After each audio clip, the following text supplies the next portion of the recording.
and then you're gonna see a video from some patient families that we have just had or worked with or know over the last really pretty recently actually. And then half of you go with me, and we're gonna go over to the apartment and look at the apartment. And we also have a special treat over there too.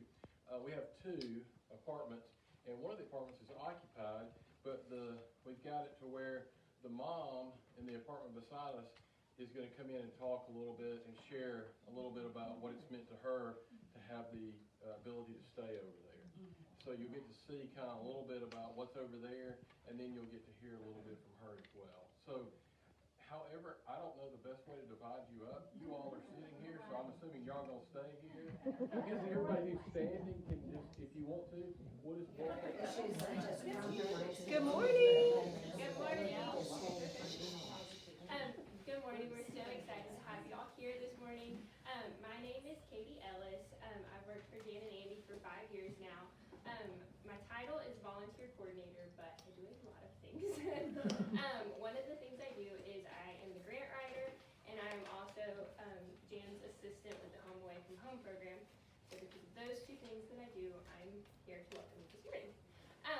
So first, I'm going to tell you about Home Away from Home so that you know what it is and you know what we're talking about all day. So, like Andy said, we have 2 apartments across the street that you'll get to see, and they house pediatric cancer patients and their families that come to Birmingham for treatment. Those treatments typically include stem cell transplants, bone marrow transplants, radiation, or chemo. Because of those treatments, their immune systems are 0. So they have to be in, they can't have contact with other people. So our apartments are completely private. They have their own laundry room, they have their own kitchen, 2 bedrooms, 2 bathrooms. The apartments are the same. So I know you're only going to see one, but they're the same. That is very important. That is very comforting to mothers that are coming. And unlike any other housing in Birmingham for pediatric cancer patients, it is only for pediatric cancer patients. We don't have other patients from the hospital that come. It's only pediatric cancer patients. The moms are very relieved when they see the apartments. They're safe, they're convenient, they're 10 minutes away from the hospital. They're gated. That's very important to the moms because a lot of the times they're here on their own during the week. So they're getting their child back and forth from the hospital. They're in Birmingham. They're not from here. They feel very safe at our apartments. So that's important to us. So now I'm going to tell you a little bit about the grant. It is for a renovation of the apartments. When you go over there, they look very nice. They're welcoming. That is from a lot of elbow grease, a lot of MacGyvering, and a lot of love that Jan and I put into the apartments between guests to fix it back up, because if you have little ones or grandkids, you know things happen. And they've been happening for about 10 years. So our grant is to, refresh the furniture. It's been the same furniture for a very long time, except for the couch in the apartment because it just couldn't wait on a grant. It needed to be replaced. And so we're asking for new furniture, paint throughout both apartments. We've realized that the bathrooms need to be more ADA accessible for patients because a lot of them are coming in there weak and they might be in a wheelchair, might have a walker, and we just need to make them safer for the patients. Because if they're little, their mom can help them. If they're a teenager, they want to be able to do it on their own, and that's important. Another thing we're asking for is for beds that are more adjustable beds. Yes, adjustable mattresses, so that the patients can get in and out of the beds easily. TVs for both of the kids' rooms because a lot of the time they're bedbound for a few weeks, and we need to make them as comfortable as possible. Both apartments also have a toy room. It's been really well loved, and so we would love to get redo that and make it very nice, very loving for all different ages. Because right now it's some scary Barbies in there. So that's another one of our main things, and then just pots and pans that match, that are easy to use because, again, everything is very well loved, is the way we like to put it. So I hope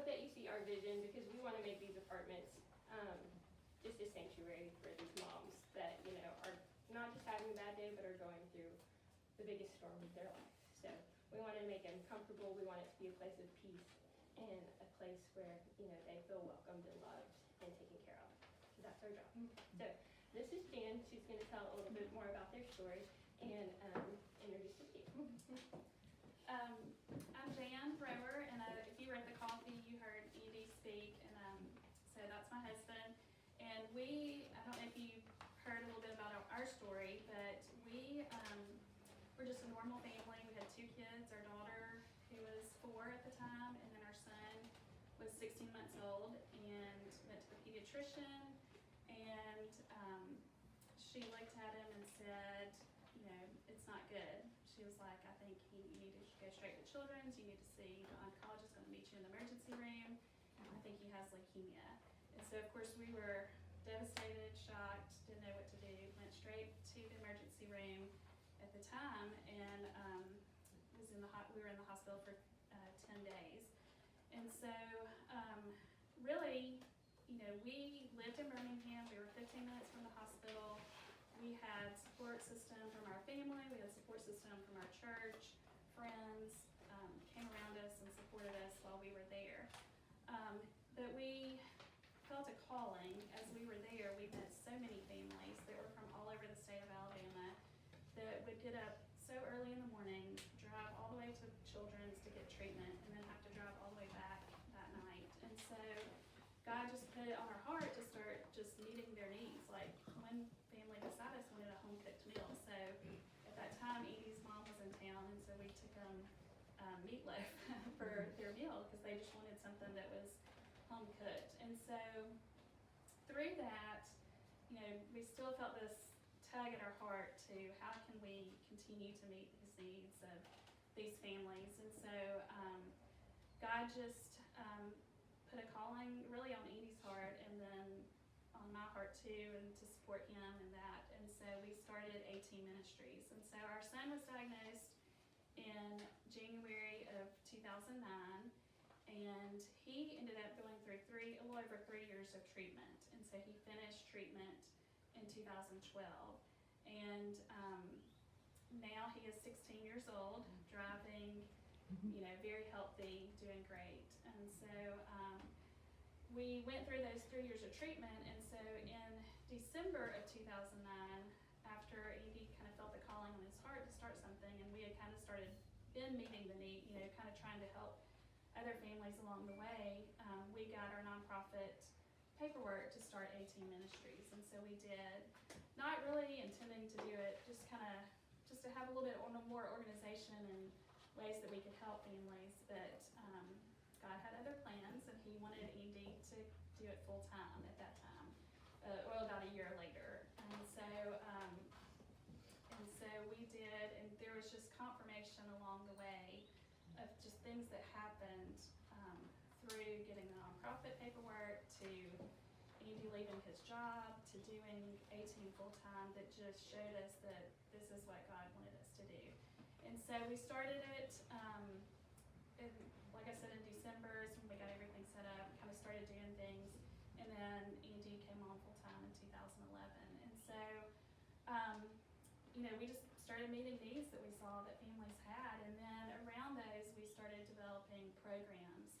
And so there's a brochure over here that has a list of all of our programs, and out of that, one of those was the Home Away from Home in the apartments. We started in a townhouse on 280 that someone just donated it to us and said, we'll pay the rent for it, y'all can have it to use it for families.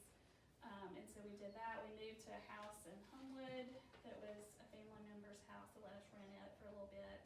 And then we've been in the apartments for about 10 years, a little bit over 10 years. And so we started with 1, and now we have 2. And we've just kept up and maintained those 2 apartments. So our mission, and I think you'll see it on that page, is that we support families in 3 ways: emotionally, spiritually, and financially. And so all of our programs that we do are based on that. And so right now we're going to show you a video. We just had a fundraiser in early March, called Heart to Heart, and that's our largest fundraiser. So this is the video that we did for that. It has 4 families that we've worked with, and the kids kids were participating in that event. It's an art event. So you'll see some references to that in the video. So that's kind of what that is. But these 4 families, these are their real stories, and they are real stories. I mean, they share a lot about what they went through, and also the emotions that went on with that, and also they share how aTeam has supported them. So you're gonna meet Lucas, and he and his family is from Coleman, and then Rachel, who is from Rogersville, Alabama, which is very, very north Alabama. Treason, who is from Pelham, and Carol Ann, who is from Vestavia. So they are from, like we said, we work with families all over the state. Rachel's family is the family that stayed in our apartment. So you'll hear from them. And actually, she has relapsed since this and is now in MD Anderson, waiting on a trial to start treatment. So you'll kind of see how they use the apartment and kind of the support that we gave them. So we'll start it.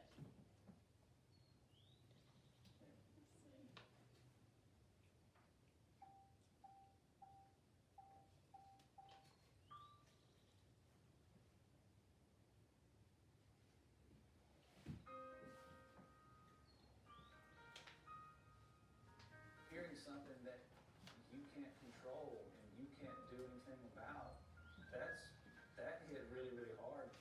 It was difficult to believe. It's just like, my son actually has cancer.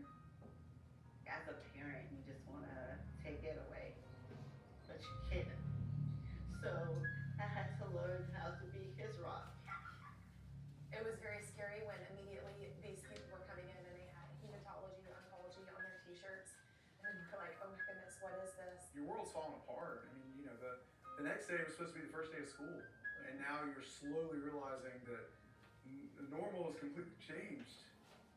It's not something that you expect to happen to your own child, but it happened to us, and it was devastating to get that news. I actually punched out in the hospital wall. I really did. That was nuts. He has really thick hair, so it was super goofy. And when we were getting ready to go to the beach, he wanted me to cut it short. When I did, it looked like he had a big goose egg on his head. It was significant enough that I sent a picture to my sister-in-law, who is a pediatrician, and said, do I need to be worried about this? So that's when we went to the pediatrician and started the whole process. So he was diagnosed with alveolar rhabdomyosarcoma. I had a lot of emotions. It was a lot of overwhelm. Well, at first, to be completely honest, I barely even knew what cancer really was. He did get showered with quite a lot of gifts and things in the very beginning. The siblings did get a little jealous of it. I think what really started changing how they felt is when he started getting really sick. He lost about 35 pounds. The other children at that point in time realized, he may get some extra things here and there, but it's not worth getting extra things to be where he is. A year later, he woke up and said, Mom, I think my cancer's back. That was his words, coming down the stairs crying. I was like, give me a break here. He took it a lot harder than Lex go around. I think we all took it harder. I'm not gonna lie, I took it harder for sure, because you know what's ahead of you. Being introduced to aTeam has really meant a lot to our family. Jen and Andy both have been amazing, and being involved with the Heart to Heart has been a wonderful experience for Lucas this year. I'm actually quite impressed.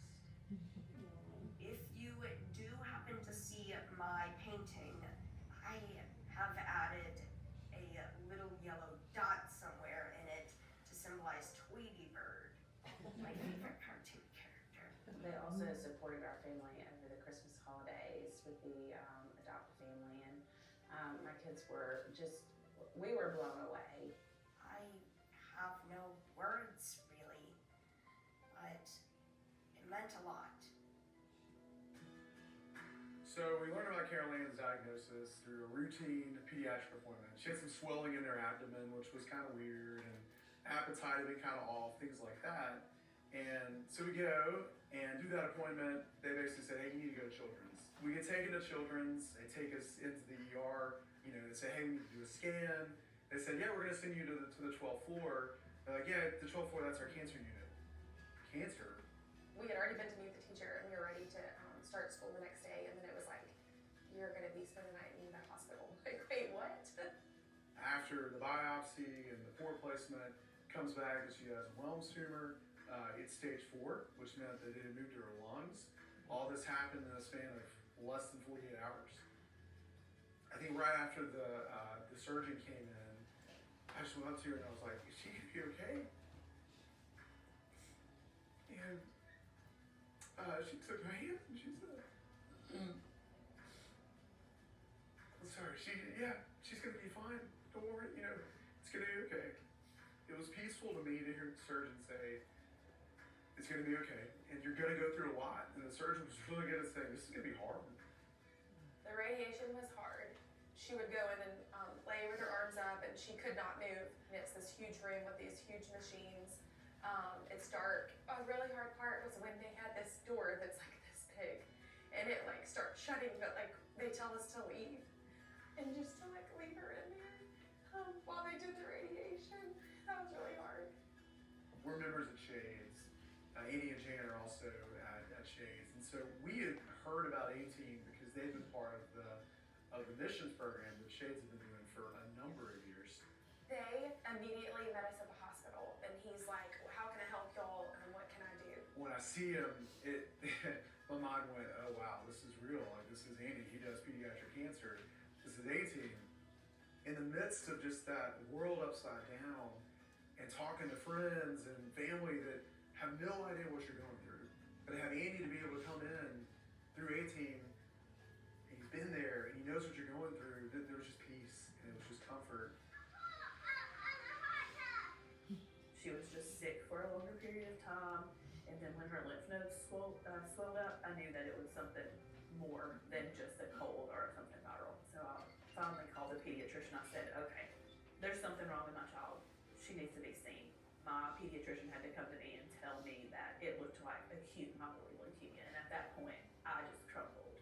Well, they put her in a jet. You know, they rushed her and put her in a jet, and pretty close. My pediatrician actually told me that she would not have lasted another day or two. As a father, you know, you try to be strong, but it gets overwhelming. I have to make her be strong, and the kids, and it's just, as a father, that's what you're supposed to do, I feel like. The hardest part for me has just been the unknown, and knowing that the odds were really stacked against her as far as survival. And also trying to juggle the other 3 children at home with Rachel having to be in the hospital for months on end. And so it was really tough because I had to stay with my child that was sick, but then I also felt guilty about not being with my children who needed me at home. aTeam just reached out to me and Mark. They helped us out tremendously. When you're in the hospital, it doesn't feel like a home. You're like in a box. So when they allowed us to have this apartment, which is an amazing apartment, I mean, it's just, you got a place. I take the kids out, we'd walk and do things, and then I would go to the hospital and I would sit, and Jessica would be able to come and hang out with the kids, and not have to drive 2 hours, you know, we're right here, and it was a blessing to have that. The summer of 2022, he started having really bad headaches. During COVID, I thought it was COVID, but they started coming more frequently, and so we just wound up going to his pediatrician, and they wound up finding a germinal brain tumor. The doctors asked if I wanted them to tell him, and I was like, no, I'll tell him. That was like the hardest thing I had to do, was to tell him that. My mom explained it more to me because when the doctors explained it, it was like kind of hard to understand for me.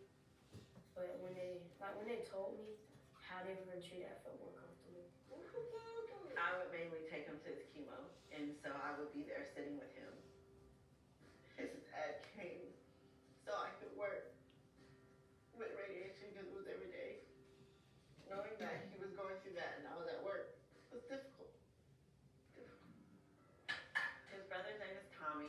He goes to Auburn. He's a junior this year. During his chemo treatment, he would carry him up the flight of stairs to my apartment. He would sit with him, watch TV with him, whatever Tracy wanted to do, video games, whatever. He was there. He would never tell him no. I feel like it brought us closer together, going through it together.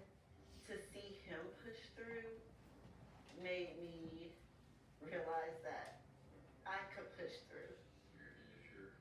As soon as word got out about Trayson, somebody reached out from Pelham Ridge and said something about aTeam Ministries, and then that was it. We had emails, the prayer list, which is my favorite, a community coming together to pray for healing for him, pray for my strength. That was amazing. He had 4 rounds of chemo and 30 rounds of radiation, and we ended on Good Friday of 2023. She had 3 rounds of chemo and then had to have a bone marrow transplant. Her survival rate for her particular diagnosis is less than 10%. The doctors told us we had been given a gift that she was even able to get into a remission.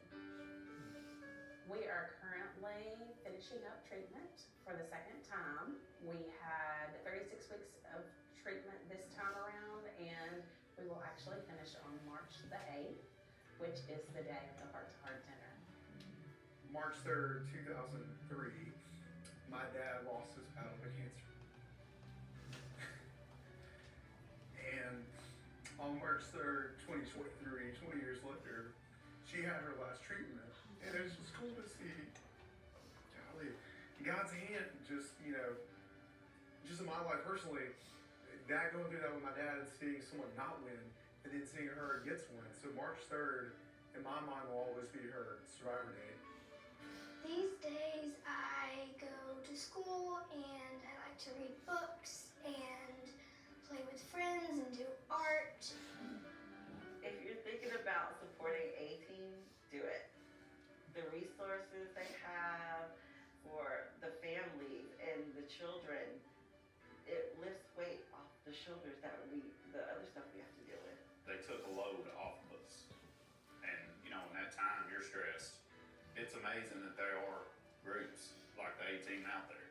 The reason you should donate to the aTeam is because they have compassion for the kids, for the parents and what they're going through, and the things that they offer and the support that they give these families, you can't put figures on that.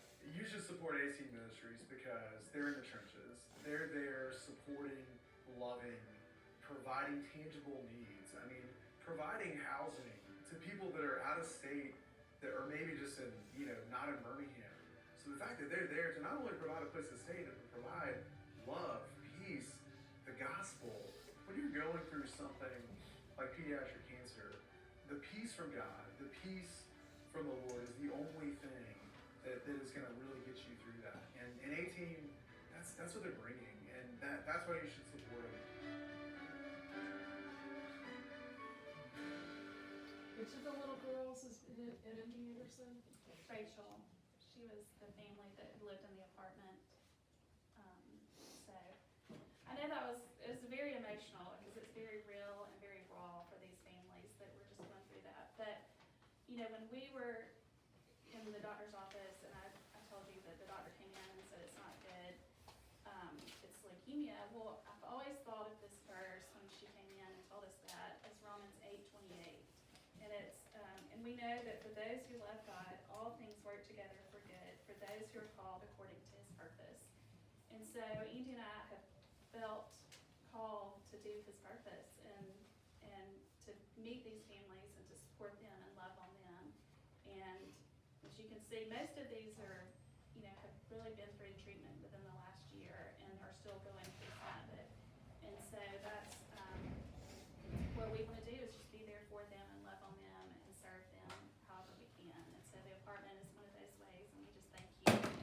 for allowing us to be a finalist and hopefully be able to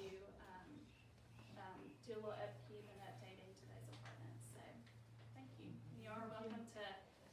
Can we ask questions? Oh yeah, we'll do that. Questions? How, you have to apply to do this, to live there? So we have a very close relationship with the social workers at Children's, and so we get a lot of our referrals for them. And they kind of know pretty much the family's needs and also where they are in treatment, timelines, that kind of thing. The majority of our families that live in the apartments, we usually do a 3-month time period, and so the majority of the ones that live there are bone marrow transplant patients. And so they have to be in the hospital for 30 to 60 days, and then they have to be within 15 minutes of the hospital once they get out for like 60 to 90 days. And so that's why we do kind of a 3-month. So our numbers are not really, like we don't have families coming in and out a lot.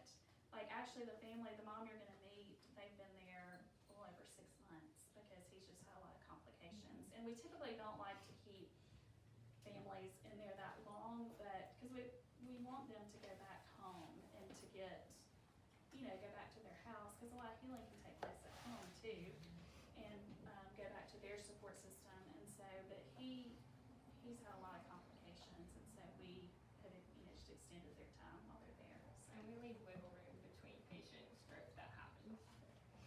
Or do you have it booked up? We have a waiting list, yes ma'am. So the apartment that you are gonna see, the little girl that is coming to it is actually getting a bone marrow transplant, I believe this week or next. So then she'll be in the hospital, and then as soon as they're discharged, her and her parents will come here. And then when she comes here, her siblings can come visit her here too. Do you own the apartments? And the little girl's from Mobile. No, we do not. We rent them. They went through a transition a few years ago where they were selling them as condos, but they didn't sell enough of them, and we had considered purchasing them then. But we have a really good relationship with the people that own them, and our rent, of course we do pay rent on them, and so they have not gone up on our rent. Like, for a while, we did this year, but we felt like it was, they've been very generous to not do that for us for a while, so. But yes, we do rent and pay utilities, but we do not charge the families anything, so. Do you have a question? That was my question. Okay. Yeah, they're completely free to them, so. We also stock them between each patient, so we put in, paper towels, toilet paper, dishwasher detergent, laundry detergent, all that, so they have it when they get there. We don't replenish it for them, but it just kind of helps them start off. Any other questions? So local churches help support the monthly payments for the rent? Yes, of course, we go to, I think it was in the video, Shades Mountain Baptist, and they do, and then we've gotten a few other grants and things from other churches around. I'm trying to think, we also, Maybe skin. yeah, there's a few Outlet. that we've written specifically for the apartments. But yes, we have had a few here and there, so. Is your goal to increase apartment units or? Yes, we would love to. It's just maintaining that. Yeah. At one time we had a vision to build our own facility. But I think God just kept closing the doors on that. We've looked at purchasing. There's a couple of places in Homewood that have several apartments in a kind of an area like standalone kind of. And so we've looked at that, but it's like God has never opened that door to do that, so we haven't felt that that's the right timing yet. So, but yes, we would love to. At one time, we looked at purchasing like a 1-bedroom, 1-bath for families that are just here for maybe a night or two, because we do. Those that come for short term, we do hotel rooms for them. And they have like an early appointment the next morning, and they're from 4 hours away. We'll get them a hotel room for the night before. And yes, What is your annual overall budget? our annual overall budget is around $490,000, and that includes everything. That's apartments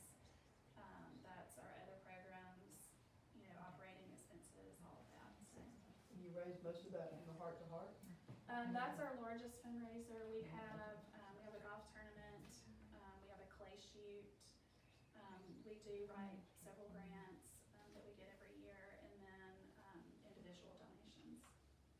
Tell them about the art, unless Andy was gonna tell them over there what that is. We have, there's a few little booklets over here that are from our event.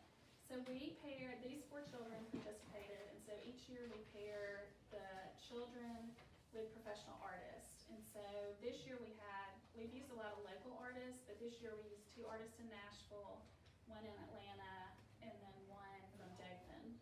And so they work with the artist, they get to meet their artist, they work with them, and then the artist and the child do an art piece together. So Lucas talked a little bit about his, putting Tweety Bird in there.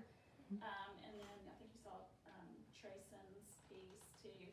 And so they work with them and they create pretty much whatever they want to, whatever they want to create. And then the artist does a piece that is inspired by getting to know the child. And so at the event, we auction off the artist piece in a live auction, and then we auction off the kids' pieces in a silent auction.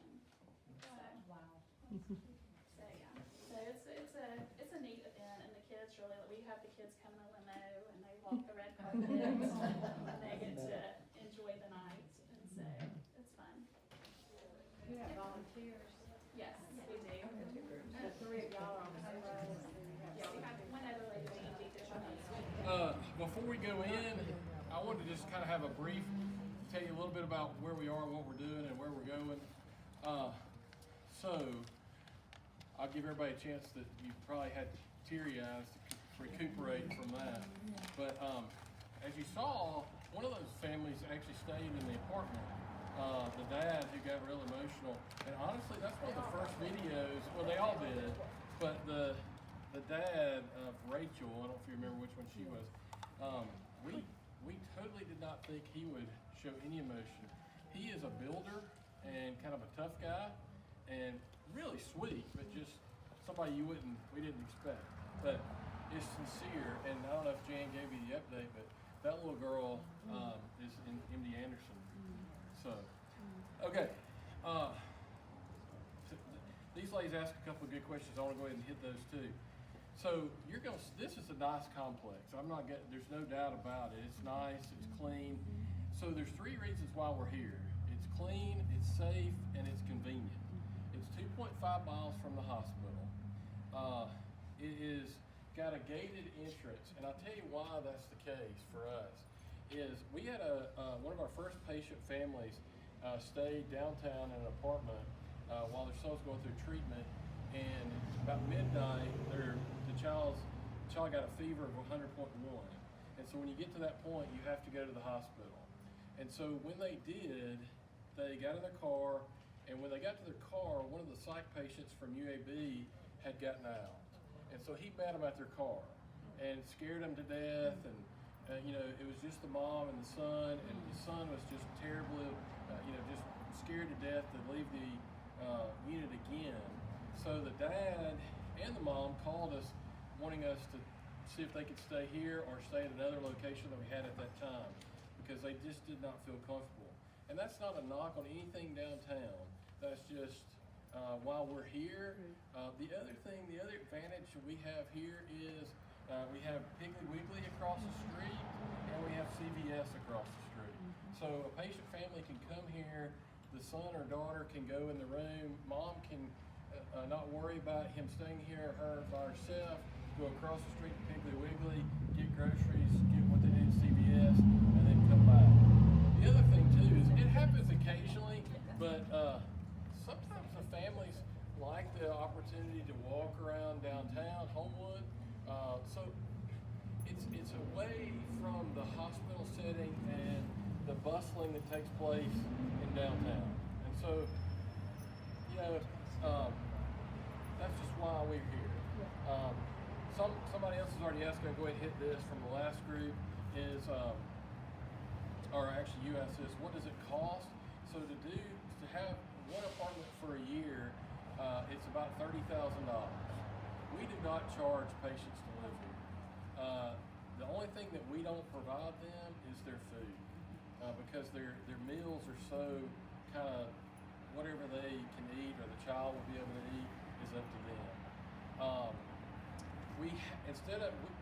Jamel asked a question about buying, or they will sell these to us. They tried to sell some of them a few years ago, and we debate this. I don't know if anybody, Brad Osborne, don't you? So Brad's a good advisor for us, and we've debated this subject for 10 years about whether we buy or sell. Our dream has always been to have our own standalone facility. We even looked at land, we even had plans drawn up, but it just never has worked out. And we've come to the conclusion that there's liability associated with that. The other thing that happens here is if one of our apartments' air goes out, there is maintenance people on site. They know who our apartments are.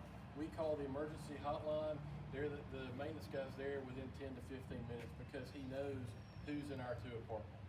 So it's those kind of things kind of weigh in as to why we're here too. So, but y'all can ask some more questions as we go. Certainly other residents live here. We have 2 apartments on this floor. We only have 2 in general, so they're right across from each other pretty much. But the first one's gonna be here on the left with the gold ribbon, and you'll see it as we walk by it. The mom of that child that's there is gonna come in and speak to us in just a minute. But that's one, it has the pool view, the one we're going in has the city view.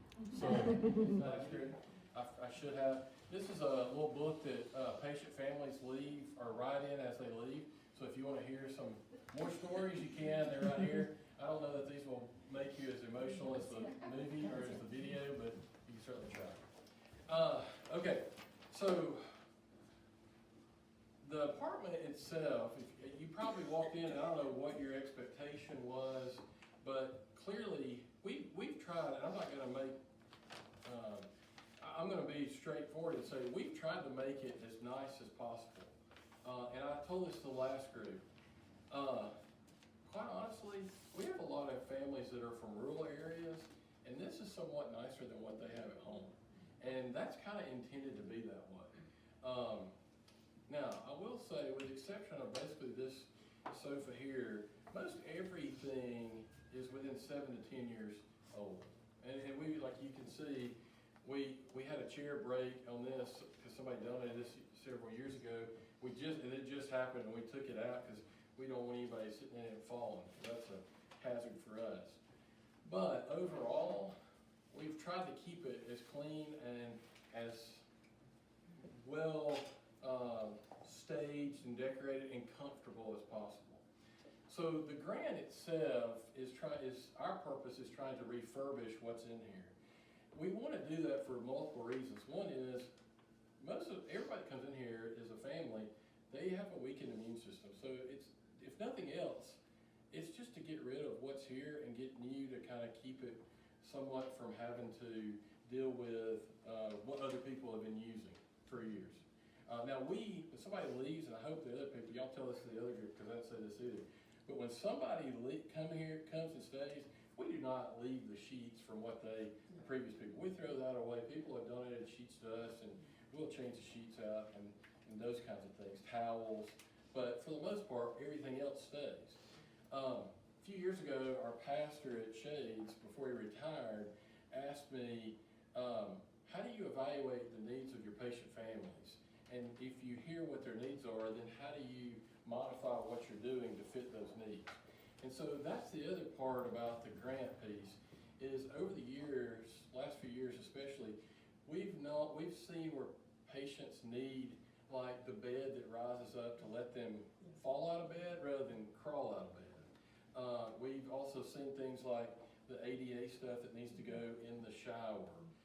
In fact, Mary Ann talked about that just a few minutes ago for her son with the last group. So the apartment complex will let us do that. It's just, those are the kind of things that we're trying to do. And I didn't realize this until Mandy and Jan, because I don't see the pots and pans as much, but clearly the pots and pans apparently need to be replaced. We have everything in here is furnished. The only thing we don't furnish is the food. And that's a reason, that's intentional from that. Now, I will point out, does anybody follow Lee Wilson, the artist? Man, everybody in the last group sure did. They're all like, okay, so This painting is a painting, so I'll give this plug like I did to the last group. Because you can't do it yet, but you can in February. We want all of you to come back in February, whether you vote on us or not, all right? So we pair pediatric cancer patients with professional artists. And we have a big event, it's our largest fundraiser, and Lee was one of our artists, and so she donated that piece, and we have kept it in here because we kind of feel like it's angels looking over the families as they're in the apartment. But the kids do an art piece with the professional artist, and then the professional artist does a piece inspired from getting to know the child. And so it's kind of, then we auction off the pieces. And so that was just one, and I told the last group, I'll tell y'all in case you go back to our office, but if you go back to our office, go back to the charcuterie board, and look to your left, there's gonna be two prints. One of the one that Lee did, and one of the one that the girl that she worked with did. And the one that the girl did, one of her angels has no hair. Because that little girl was going through cancer and she lost her hair. So she painted her angel with no hair. And so that's kind of you'll also see, I know there's Alabama people in here, we love Alabama too, but there's also, Dirk Walker did one with a little girl who had brain cancer, and she did it, and it's in my office, in Albany, and then she did it in Albany. And so that was our very first piece that ever sold. So anyway, that's just something that we do, and that's why that piece is in here. But everything else pretty much has either been purchased or donated within the last 5 to 7, or we've had it for at least 5 to 7 years, or maybe a little bit longer. Okay? So if you want to, what we did in the last group, if you want to walk around and look some more, you're welcome to. And then Mary Ann is, we got a few questions we'll ask her just to kind of share with your group. And then I'll be glad to take any questions you have related to a grant request or what we do or anything in general. Is that okay? All right, so you're free to just walk around.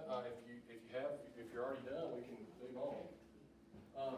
One thing I'll point out is, one thing that's different about here is we do have, this came up in the last group, is we do have a laundry room.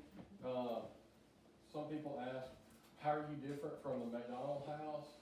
And the primary difference is, McDonald house is kind of more communal, and they take in any kind of patient. We're only focused on oncology, and this is certainly not communal. It's intended to be where you can cook, where you can wash, where you have your own bedroom, that kind of thing. So that is one difference between, and they're just hotel rooms, right? They They're not are, apartments, yeah. right. You can't really take your food back to the room, and so a lot of times that's not conducive to the child situation. Andy, what will you do with all the stuff that's here now? You know, there's I just found this out. There is a group down in kind of in West Homewood that will probably take it. They'll come and pick it up, and then they will give it to another group that might could use it. That's like a family that may have lost something in a fire or something of that nature. So there is a place that we would be happy. And for most people, it would be fine to keep. But because of the type of people we're dealing with, it's just kind of one of those things we want to kind of replace. And will you do this for both of the apartments? Yes, Okay. yes, oh, absolutely, yeah. Now, the other apartment is not the same layout. Mary Ann can speak to that. The other apartment has, what, 2 twin-size beds? 2 twins in the second bedroom. And then a full size. Yeah. Well, I think it's because we all 3 can't fit in it, and TJ sleeps with us. Okay. So, yeah, it's a little bit different of a layout. Instead of having the 2 rooms on each side, it has 2 rooms that are kind of back to back, and one room we've set it up to have 2 twin-size beds, and then a master with kind of, I don't know if it has a king, it doesn't have a king, does it? Okay. It's a small bed, and it has a baby bed in it. Yeah, because somebody asked us, so what are the age ranges that we deal with from families? I mean, we've had 6-month-old to probably 18-year-old. So unfortunately, the cancer doesn't discriminate related to the kids that we work with. So, and they're from all over the state. Now, somebody from Birmingham is not gonna necessarily stay in here. This is for people who are from outside the Birmingham area. We generally try to take it 2 hours or more. And also, we'll ask Mary Ann. So Mary Ann is one of our patient families. She's been staying with her son and her husband across the hall. And why don't you tell them where you're from and So we're from Wetumpka, Montgomery, Wetumpka area, which is about an hour, 45 minutes from the hospital. We've been here a lot longer than we should have been, because we've had every complication known to mankind. So we've been here, we had bone marrow transplant in August of last year. And TJ's been inpatient now this time for 65 days, for GVHD, which is related to transplant. you can tell them how long you've been here. We've been here almost a year. August will be a year. So, How old is your son? he's 14. So this is like a safe place for him. He can come when he's out, which we're not out very much, but he can play his video games. We feel safe enough like to walk downstairs, or, leave him here. He's old enough to stay by himself. He's not really stable enough now, but he was at the time when we were out. And it's peace, it's not, there's not a bunch of people, has no immune system, still has no immune system even this far out. So we can come here, he's safe here, he's not around a bunch of people. We have places we can walk around, he can go sit by the pool and just enjoy the outside, and so he loves it here. And he's how old? TJ's 14, so he was diagnosed with cancer in 2015, so we've been fighting for 8.5 years. We've done 1 bone marrow transplant, 3 CAR T-cell transplants, and possibly another bone marrow transplant. We haven't gotten that far along yet. We're trying to. Is he going through the donor registry, or have you found No, out? his sister is 100% match, which is odd in our case. 100% matches usually don't have as much GVHD as we've had, and we've had more than I can tell you. It's unreal how much he has, so he's like great.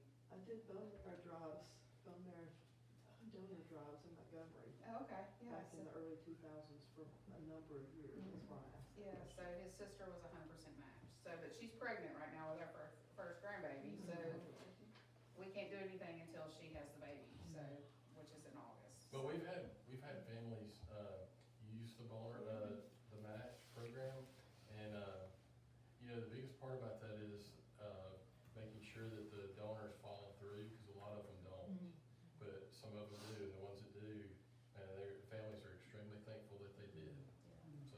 So, all right, let's talk about this for a second. So, how has the apartment benefited you?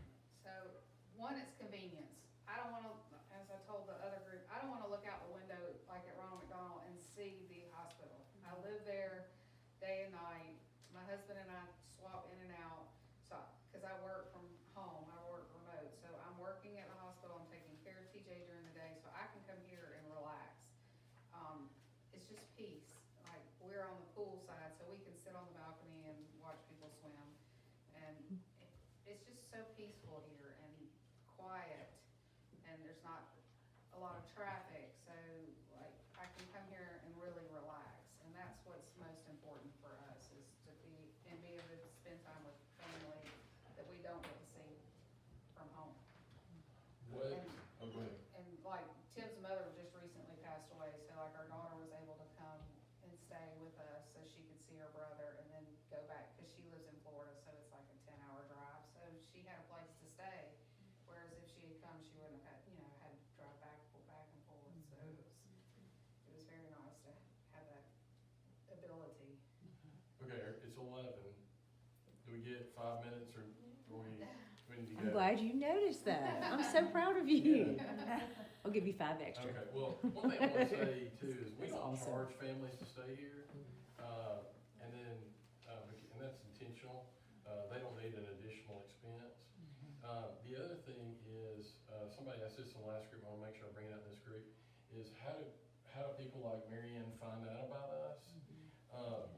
Mary Ann, we were talking about this, it's been a while, I don't really remember how you found out about us, other than I think it was word another of family. mouth. Yeah, I think it was another family. We have a lot of the patient families will, especially when they're in clinic a lot, will talk to each other and say, hey, now I will say this, one of the transplant doctors has, several of them have started referring them to us because they know what we have. And actually, one of them just lives across the street from our office. I don't know if you know Joe Tuning, but he lives across the street from our house. We don't broadcast that because he doesn't come over here, but if we needed something, we feel like we could walk across the street and say, hey, come on over. He doesn't do that on a regular basis for sure. So don't go out and tell anybody I said that. But the other thing is, we have a relationship with the social workers. So every patient that gets diagnosed with pediatric cancer gets assigned a social worker. And so the social worker then refers patients to us. So I'll give this example like I did the last group. This weekend, I got an email from a patient family in South Alabama that was wanting a financial assistance grant. And my response to her was, you can send us the information, but the thing you need to do is you need to go ahead and contact your social worker and let your social worker know what you need is the grant.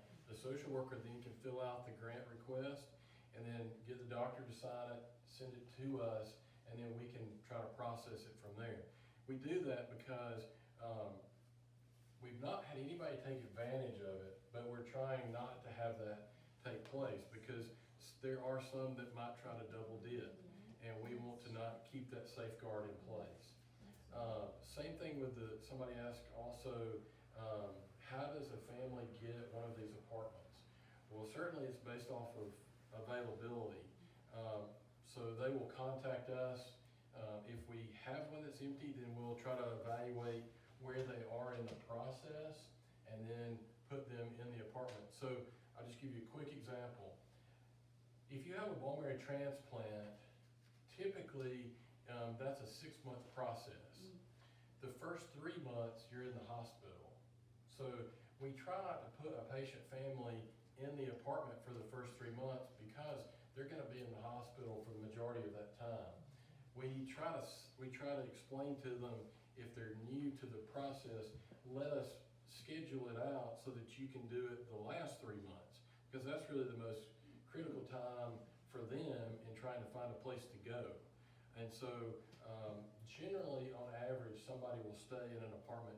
Now, we're not going to kick these folks out. We know them.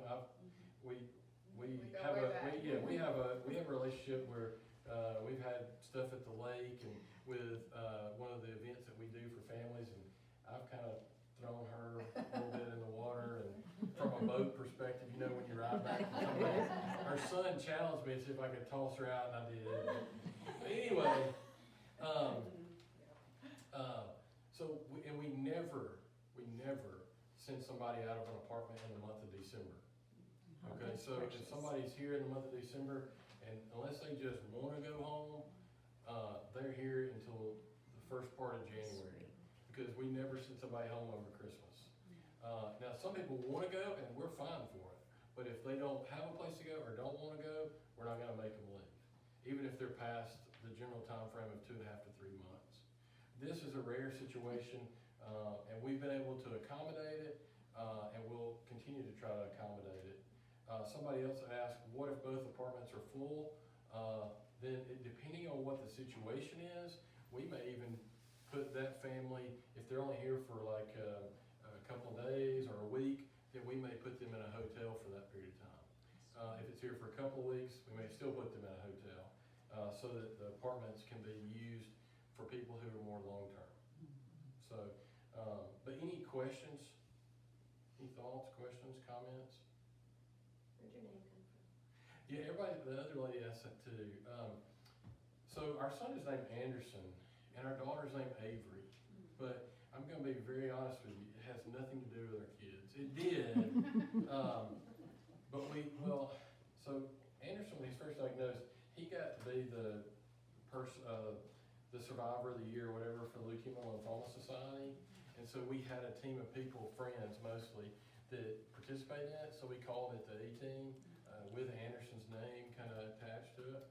But when we started aTeam, we quickly changed from that because cancer affects the child, but it affects the sibling as much or more. And so,